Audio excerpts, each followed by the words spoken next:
सभी को नमस्कार। कक्षा 10वीं के महत्वपूर्ण सवालों को हम देख रहे हैं।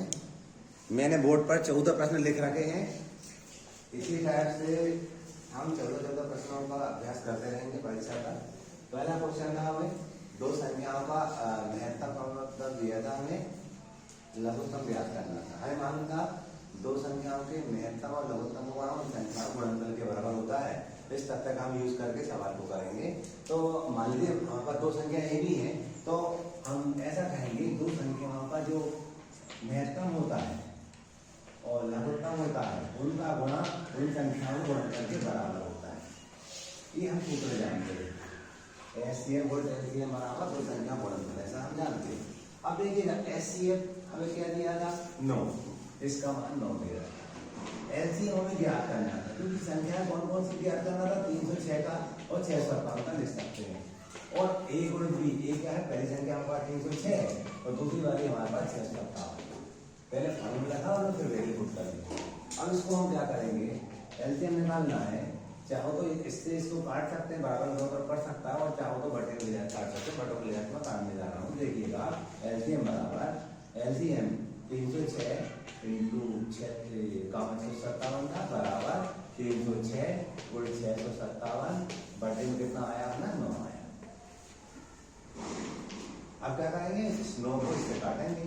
9 एकम 9, 9 3 27 और 9 2 36। सही है। किसी को पढ़ना नहीं आता है तो 306 में आप 9 का भाग लो। 9 3 27, ये 6, 9 2 36। सही है। इस टाइप का हमने देखा 34 आया था। अब इसका इसमें गुणा करेंगे हम, तो यहाँ लिखेंगे एलसीएम 306 657 बराबर इसका इसमें गुणा करेंगे।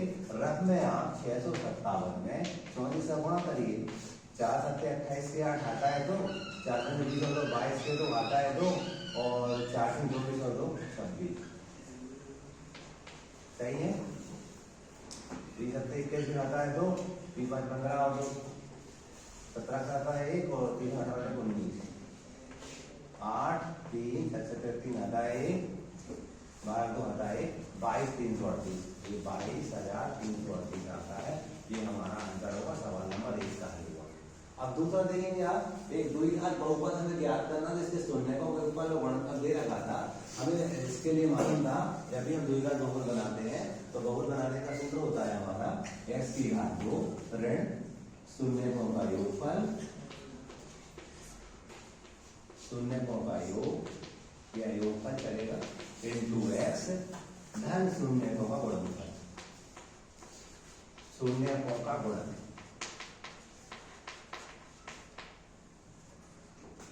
ये फार्मूला था, इसको लिखने से या 2 नंबर को पूछा था, लिखने से 1 नंबर मिल जाते हैं आपको। आगे हम देखेंगे x की घात 2 और योगफल दिया था -3 में। देखो सवाल में, सॉरी 3 लिया था केवल, x प्लस ये वाला x प्लस इसका मान दिया था -2 में। x की घात 2 ये -3x प्लस माइनस का माइनस। ठीक है। एक्चुअल में पुस्तक में जो एग्जाम्पल है उसमें -3 बार 2 दे रखा है, तो -3 और 2 हम करेंगे। तो यहाँ पर -3 रख दिया, ये +2 था, तो ये +3 + 2। इसका एक्चुअली हमारा क्वेश्चन नंबर 2 हो गया। क्या किया मैंने, क्वेश्चन में सुधार किया है। एक द्विघात बहुपद ज्ञात कीजिए जिसकी शून्यकों का योगफल तथा गुणनफल क्रमशः -3 बार 2 है। तो मैंने इसका योगफल -3 रख दिया, शून्य गुणनफल रख दिया 2 करके, ये माइनस का प्लस बन गया है, और ये +2 लिख दिया। ये क्वेश्चन नंबर हमारा 2 होगा। क्वेश्चन नंबर 3 था हमारा, दो संख्याओं का अंतर 26 है, एक संख्या दूसरी की तिगुनी है, उन्हें ज्ञात कीजिए। पहले हम मानेंगे कि वे संख्या x व y है, और दो समीकरण बनाएंगे हम, और उन समीकरणों को मनचाही विधि से हल करेंगे हम। वो विलोपन हो सकती है, प्रतिस्थापन हो सकती है, जो अपने विधि लगेगा उससे करेंगे। तो पहले मानते हैं हम सवाल नंबर 3 में, माना वे संख्याएं x व y है।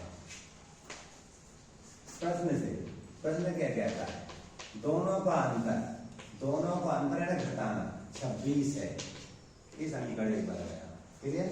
फिर क्या कहता है, पहली संख्या दूसरी की, देखिए आप, पहली संख्या दूसरी की तिगुनी है, पहली संख्या दूसरी संख्या की 3 गुनी है।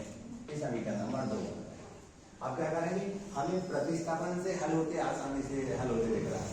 अब क्या करेंगे, x बराबर 3y है इस समीकरण में रख देंगे, प्रतिस्थापित कर देंगे। सही है, प्रतिस्थापन का विलोपन से भी कर सकते हैं, तो प्रतिस्थापन से करने जा रहा हूँ।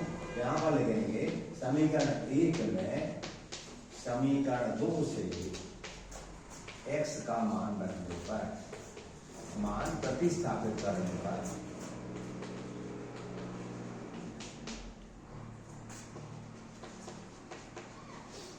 x माइनस वाई बराबर 26 दिया है। इसके स्थान पर क्या रखेंगे, 3y। तो 3y था ना, घटाएंगे यहाँ कितना हो जाएगा, 2y बराबर 26।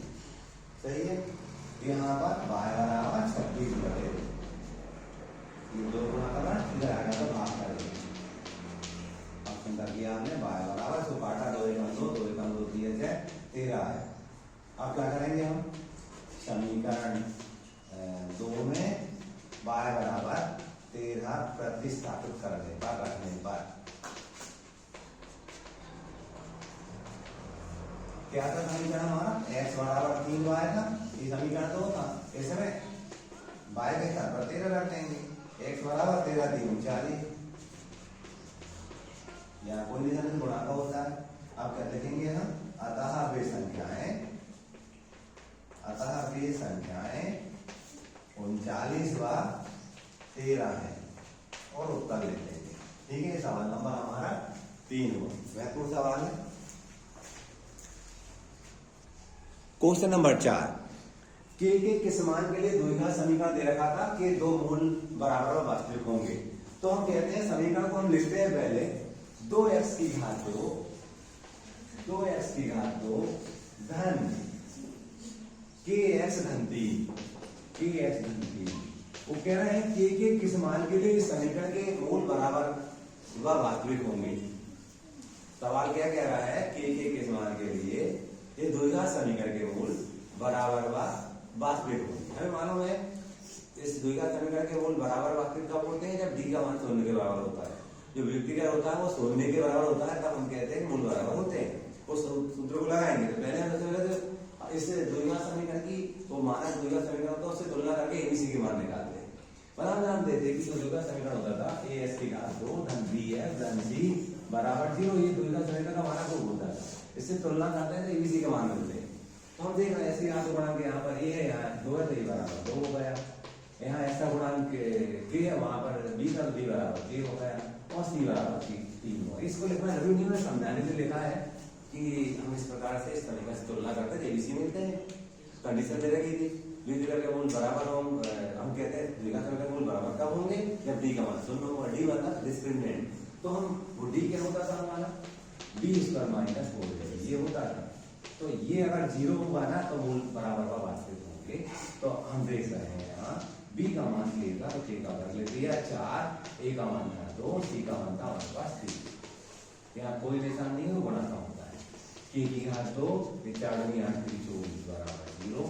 यहाँ लिखेंगे हम तो k की घात 2 बराबर 16 धन 24, k की घात 2 बराबर 24 आ जाएगा। तो k बराबर आ जाएगा वर्गमूल 24। क्लियर। अब यहाँ पर धन ऋण भी लगा सकते हैं, सही नहीं लगा तो भी चलेगा। 24 से गुणनखंड निकालेंगे, हम जानते थे 2 1 2 2 4 2 6 12 2 3 6 और 3 1 3, 2 का पेड़ बन जाता तो हम लिखेंगे k बराबर 2 वर्गमूल 6 2 3 6, जिसका पेड़ बन जाता है उसको अंदर रूप के बाहर ले देते हैं। यहाँ प्लस माइनस लगा सकते हैं। इस टाइप से हमारा क्वेश्चन नंबर 4 हो गया।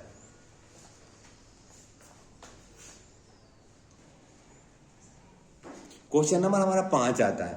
एक एपी दे रखी है, उसका 10वां पद ज्ञात करना। हमें 5वें क्वेश्चन में 2 7 12 ये एपी दे रखी थी, इसका हमें 10वां पद ज्ञात करना है। हम जानते हैं किसी एपी का n का पद an बराबर a plus n minus 1 into T से ज्ञात किया जाता है। तो हम देख रहे हैं 10वां पद ज्ञात करना, तो n का मान तो हमें 10 दे रखा है, सही है। अब एक ही बात आती है, a क्या है, प्रथम पद होता है 2 है, पहला पद होता है 2 है, ठीक है। फिर क्या होता है, डी आता है, डी मतलब कॉमन डिफरेंस सार्वंतर होता है। 2 3 पद में प्रथम पद घटता है, 7 2 कितना आ गया 5, सवाल की संख्या क्या हो सकती है? विधि तो इस टाइप की रहेगी। अपनी परीक्षा में बोलने को सवाल देखना बोलता है, एग्जाम्पल सवाल है। आप देखोगे यहाँ पर ए था, एन का मान कर दिया था, सबक याद करना था। ए का मान कितना था? 2 था। धन 10 रहे, एन का मान 10 रखा, और यहाँ डी का मान कितना हमारे पास? 5। 2 धन 10 से 9, और ये 5 था हमारा। 2 धन 9 बना 45, जोड़ने पर आया 46। इस टाइप से हमारा सवाल नंबर 5 हो जाता है। क्वेश्चन नंबर 6 देखिए, हमें क्या दे रखा था? एक चित्र दे रखा है, चित्र में एडी और बीडी के मान दिए हैं, एई भी दे रखा है, ईसी ज्ञात करना है। हम चित्र तो नहीं बना रहा हूं, मैं यहाँ से सीधा डायरेक्ट कर रहा हूँ। हम जानते हैं पहले चित्र में से, देखिएगा चित्र में एडी बटे डीबी बराबर एई बटे ईसी होता है। उसको लगाऊंगा मैं, एडी बटे डीबी बराबर एई बटे ईसी होता है। ये सूत्र है हमारा पहले चित्र में से, क्योंकि पीछे की समांतर डी है, तो डेफिनेटली एडी जो एडी है वो डीडी के जो रेशो है वो एसीसी के रेशो बराबर होगा, अनुपात के बराबर होगा।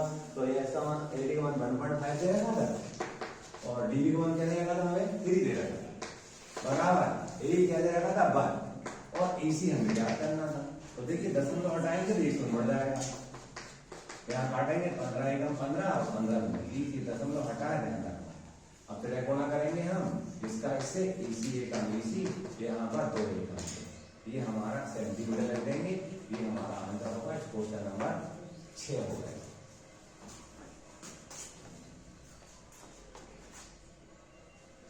क्वेश्चन नंबर 7 आता है, उस बिंदु के संख्या कीजिए जो बिंदु ऋण 7 व 4 ऋण 3 को मिलाकर को 2:3 में विभाजित करती है।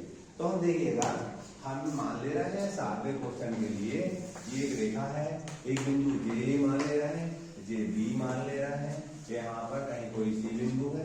एक के निशान हमें दे रखे, देखेंगे आप, एक मान दे रखा हमें -1 से हम दे रखा है, बी का क्या दे रखा हमें? 4 -3 दे रखा है, और हमें इसके निकालना है इस बिंदु के, क्योंकि यह बिंदु इसको 2:3 में बांटता है, ए बी को सी बिंदु 2:3 में बांटता है। तो हम जान रहे हैं कि ये विभाजन सूत्र से होगा। विभाजन सूत्र याद करने का तरीका बताया था आपको। क्या लिखते थे हम? एक्स लिखते थे, हम mx प्लस mx लिखते थे, अपान में m प्लस m लिखते थे। यहाँ y बराबर ये लिखते थे हम my प्लस my, अपान में m प्लस m लिखते थे। फिर मैंने बताया था सफिक्स में 1 2 2 1 2, सही है। 12 21 12 मैंने ऐसा याद करा था, ये भी 12 21 12, क्योंकि मेरे पुराने वीडियो में इसको कैसे निकाला वो भी निकाल के बताया है कि आता कैसे। अभी आपको याद करने के लिए मैंने टेक्निक बताई थी, m प्लस m अपान m प्लस m लिखो, 12 21 12 लिख दो, नीचे y के लिए ऐसे कर दो, m plus m plus m कर दो, 12 21 12 कर दो। अब हम इसमें मान रखेंगे, तो देखिएगा ये कहलाते हैं हमारे x1 y1, ये बीच में x y था, ये कहलाते हैं हमारे x2 y। x बराबर m1 कितना? जी m1 है हमारे पास 2, x2 क्या है हमारे पास 4, जी क्या है हमारे पास m2, ये कितना है 3, x1 कितना है हमारे पास -1, क्योंकि ये माइनस है इसलिए मैं ब्रैकेट में लिखा हूं, माइनस वाले को ब्रैकेट में लिखते हैं अपन। और m1 क्या है? 2 था, ये 3, x बराबर 4 दुनिया 100 का ऋण 3 और 2 और 3 कितना हुआ 5, यहाँ पर करोगे x बराबर 8 में 3 या 5 5/5, x बराबर भाग देंगे तो ये आया। ऐसे ही हम y वाला कर लेंगे, y बराबर m1 क्या था हमारे पास 2 था, m2 क्या है -3 ब्रैकेट में लिख दिया, धन m2 क्या है 3, y1 क्या है हम देख रहे हैं यहाँ पर 7, कोई निशान नहीं तो गुणा का होता है, क्वेश्चन भी गुणा करता है, ये 2 धन 3। अगले बार में y बराबर 2 3 6 ऋण 6, 2 3 6 ये कोष्टक का गुणा ही होता है, धन ऋण का ऋण हो गया, धन 3 7 21 बटे 5, y बराबर 21 6 का 15 15/5, यहाँ पर y बराबर 5 3 15 हुआ, ये हमारे उत्तर होंगे। ठीक है, क्वेश्चन नंबर 8 है, एक सरल समीकरण का सिद्ध करना है। इसे हमें ज्यामिति विधि से करना है। सरल समीकरण है हमारी त्रिकोणमिति की है, इसको करने के लिए हम क्या करते हैं? समकोण त्रिभुज बनाते हैं, और समकोण त्रिभुज बनाने के बाद वो सूत्र अपन ने याद किए थे, वो एल ए डबल के उसको लिखते हैं और फिर अपन सवाल करते हैं ताकि कोई लगा करके। तो देखना सबसे पहले हम इस सवाल को करने के लिए, आठ के सवाल करने के लिए एक समकोण भी बनाएंगे। जे ए है, जे बी है, जे सी है, कोई बंधन नहीं है, कहीं से भी इसी कह सकते हैं हम। जी एंगल हम क्या दिया था, थीटा था, थीटा एंगल। ठीक है, हम जानते हैं ये क्या है हमारा राइट एंगल समकोण त्रिभुज, जिसके सामने भुजा कहलाती है है। हम नोटेशन की बना दिए समझने के लिए। नीचे वाला जी कौन, इस नीचे वाले भुजा मतलब ये क्या होगा, आधा। इसको हमने कह दिया ए, कह दिया हमारा समझने के लिए, स्टैंडर्ड नहीं है। और जी इसको समभुजा लंब कहते हैं, तो इसको लंब कह दिया हमने और इसको ऐसे दर्शा दिया। और मैंने कोड वर्ड बताया था, ये कोई स्टैंडर्ड नहीं, हमें याद करने के लिए बस, ताकि ये 6 अनुपातों को अच्छे से याद रख पाए। तो ये मैंने बताया था आपको, इसको भी लिख दिया आपसे। तो इस सवाल को करने में दिक्कत नहीं जाती है अपने को। Sine cot tan cot sec cosec. अब इस त्रिभुज एबीसी में हम लगाएंगे पाइथागोरस प्रमेय। क्या होता था, हम जानते थे कर्ण का वर्ग बराबर आधार का वर्ग धन लंब का वर्ग। और ये लंब और आधार आगे पीछे कर सकते हैं, कर्ण अपने स्थान पर रहेगा। ठीक है, इनको आगे पीछे कर सकते हैं। अब देखिए कर्ण यहाँ पर देखते हैं तो 90 के सामने कर्ण है, कौन सा एसी है, तो एसी वर्ग लिख दिया। आधार क्या है हमारे पास, ए बी नीचे वाला, और लंब का हमारे पास बी सी, ये हमने लिख दिया। जितनी भी 3 समीकरण कोई भी परीक्षा में देखने मिल सकती है, सबके लिए जे लिखाएगा, जे चित्र बनेगा और जे भी लगेगा, सब में इतना होगा। बस किसका भाग देना वो हमें देखना पड़ रहा है। तो हम देख रहे हैं, हमें साइन देखना है, साइन इसका थीटा बन होता है, तो साइन लंब बटे कर्ण होता है। हमें कर्ण का भाग देना पड़ेगा, प्रत्येक पद में कर्ण का भाग देना पड़ेगा। तो कर्ण क्या है यहाँ पर, एसी है, तो एसी वर्ग का प्रत्येक पद में भाग देंगे। ठीक है, हम लिखेंगे प्रत्येक पद में एसी वर्ग का भाग देंगे। ये कहां से आएगा समझ में आ गया, जो क्षेत्र है ना उसके अनुपात को देखते हैं। साइन स्क्वायर थीटा धन cos स्क्वायर थीटा बराबर 1 दिखाना है। तो साइन लंब बटे कर्ण होता है, तो कर्ण मतलब हमने देखा एसी है, तो एसी वर्ग का प्रत्येक पद में भाग देंगे। तो यहाँ भाग देंगे तो ये मिलेगा एसी वर्ग बटे एसी वर्ग, यहाँ पर एबी वर्ग बटे एसी वर्ग, और यहाँ पर भी बीसी वर्ग बटे एसी। अगले पद में जो सिद्ध करना वो लिख दीजिए आप। डेफिनेटली ये रेशो जो है, ये दोनों रेशो साइन इसका theta plus cos square theta बनेंगे हमारे, और ये काटने के बाद एक आ जाएगा। हैंस को इस टाइप से हमने वो सरल समीकरण है कि आपको मालूम है, जब किसी सरल समीकरण सिद्ध करने को आती है तो हम क्या करते हैं, ये चित्र बनाते हैं, हम कौन सा ये लिखते हैं और ये बदलून लगाते हैं। बस भाग अलग अलग देना पड़ता है। उस रेशो को देख लो, कौन सा रेशो है, साइन cos वाली बात हो रही, दोनों ही कर्ण अनुपात में आता है, और कर्ण का भाग देंगे। हम अगली तरह करने का आने वाले वीडियो में आपको मिलेंगे, अपन देखेंगे। ठीक है, क्वेश्चन नंबर 9 है, आप नंबर कौन की वजह से देखो। मैंने आपको पहले ही बताया था कि हम किसी 4 मंजिला मकान पर खड़े हुए हैं, नीचे रोड पर किसी कार को देख रहे हैं, मोटरसाइकिल वाले को देख रहे हैं, तो सीधे तो इस प्रकार देखेंगे। यदि अपन कार वाले नीचे देखें तो आपको थोड़ा घुमाना पड़ता है, आपने नीचे की तरफ होती है, तो जो दूसरों कहते हैं अपन पौड़ा लिखेंगे कि अपन देखेंगे। आप क्षैतिज रेखा और दक्षिण रेखा के बीच वाले कोण को हम अवलंबन कोण कहते हैं, लेकिन देखी जाने वाली वस्तु प्रेक्षक के नीचे स्थित होती है। ठीक है, तो ऐसा हम इसको लिखते हैं। और क्वेश्चन नंबर 9 था हमारा, यहाँ डाला हमने अवलंबन कोण, और क्या लिखेंगे हम, क्षैतिज रेखा व दृष्टि रेखा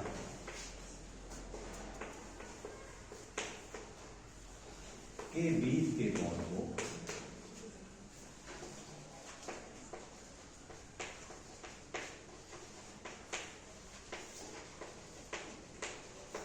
अवलंबन कोण कहते हैं।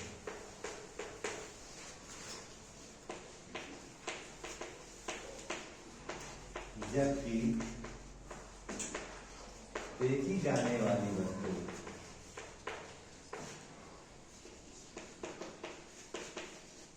परीक्षक के नीचे स्थित हो। परीक्षा में उन्नयन या नाम की परिभाषा देखने को मिलती है। क्वेश्चन नंबर 10 देखेंगे आप। सिद्ध कीजिए कि वृत्त के व्यास के सिरों पर खींची गई रेखाएं समांतर होती है। हम जानते हैं इस टाइप से ये वृत्त होता है, ये केंद्र है, ऐसी जीवा जो केंद्र से हो जाती है व्यास कहलाती है। ये व्यास है, मान लीजिए व्यास क्या है, ये व्यास के सिरों पर खींची गई रेखा, इस पर रेखा है, एक रेखा जी एल मान लीजिए और दूसरी कौन सी मान लीजिए, एम मान लीजिए। ये व्यास के सिरों पर खींची गई स्पर्श रेखा है, ये समांतर बताना है। सबसे पहले हम प्रमेय जैसा करेंगे, इसको दिया है नहीं ऊपर के लिखेंगे फिर हम। तो दिया है में लिखते हैं वृत्त COR में एल वाई एम व्यास AB के सिरों पर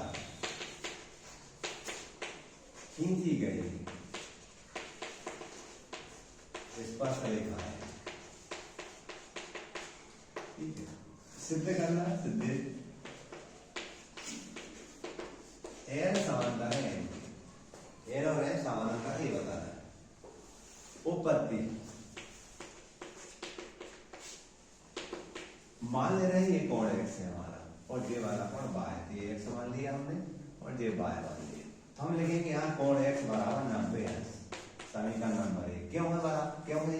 हम जानते हैं कि वृत्त में स्पर्श रेखा त्रिज्या पर लंब होती है। ऐसा पढ़ा था हमने, कोई वृत्त हो हमारा और वृत्त में जो स्पर्श रेखा है और जो त्रिज्या है तो ये एक 90 अंश कोण बनाती है। तो हम लिखेंगे यहाँ पर स्पर्श रेखा त्रिज्या पर लंब होती है, स्पर्श रेखा त्रिज्या पर लंब होती है, ऐसा रीजन दे दिया।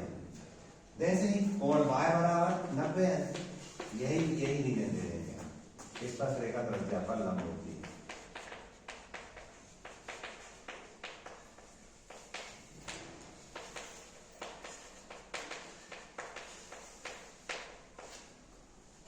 अब क्या करेंगे हम, समीकरण 1 और 2 को हम जोड़ेंगे। हम एल और एम को समांतर बताने जा रहे हैं, तो जब समीकरण 1 और 2 को जोड़ेंगे हम तो दोनों के लेफ्ट हैंड जोड़ेंगे। यहाँ x है, ये y, इनको जोड़ दिया, इधर 90 और 90 जोड़ दिया, तो कोण x धन कोण y बराबर, ये जोड़ने पर 180 आया। हमने पढ़ रखा था छोटी कक्षाओं में, दो समांतर रेखाओं को जब एक तरह रेखा काटती है तो एक ही ओर के अंतः कोणों का जोड़ 180 अंश होता है।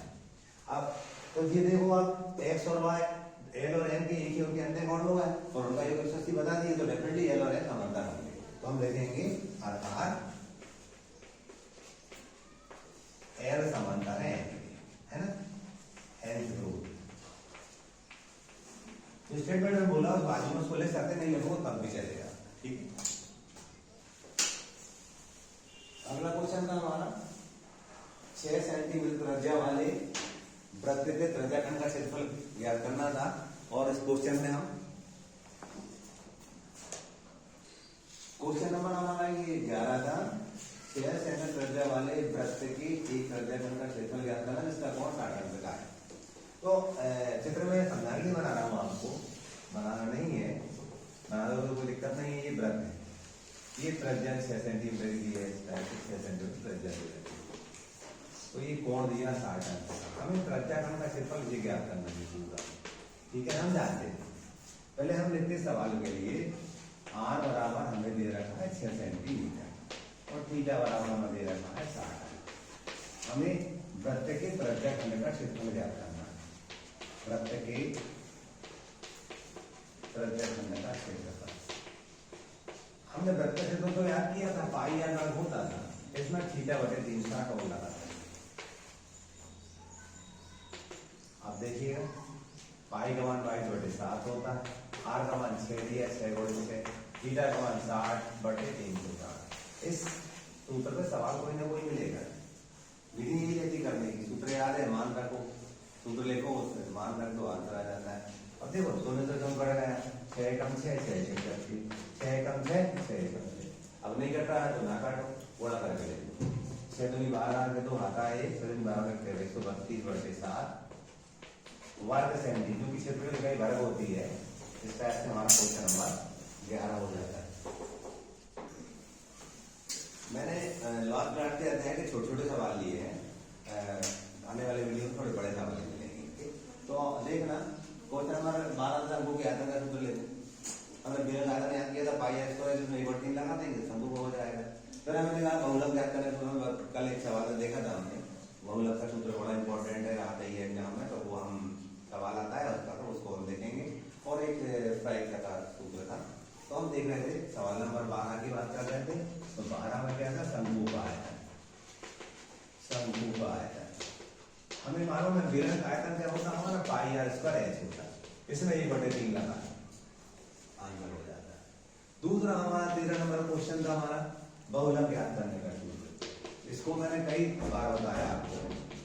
एल लिखते हैं, धन लगाते हैं, बटे की लाइन लंबी खींचते हैं, ऊपर 2 बार एफ लिखते हैं, नीचे 3 बार एफ लिखते हैं, यहाँ 2 लगाते हैं, यहाँ एच लिखते हैं, और ऊपर 10 लिखते हैं सफिक्स में, और यहाँ 102 लिखते हैं।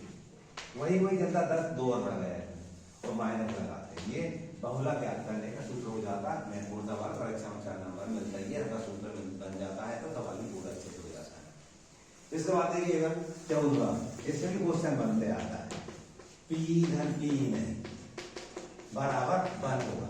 ये पूरा सूत्र याद करना है।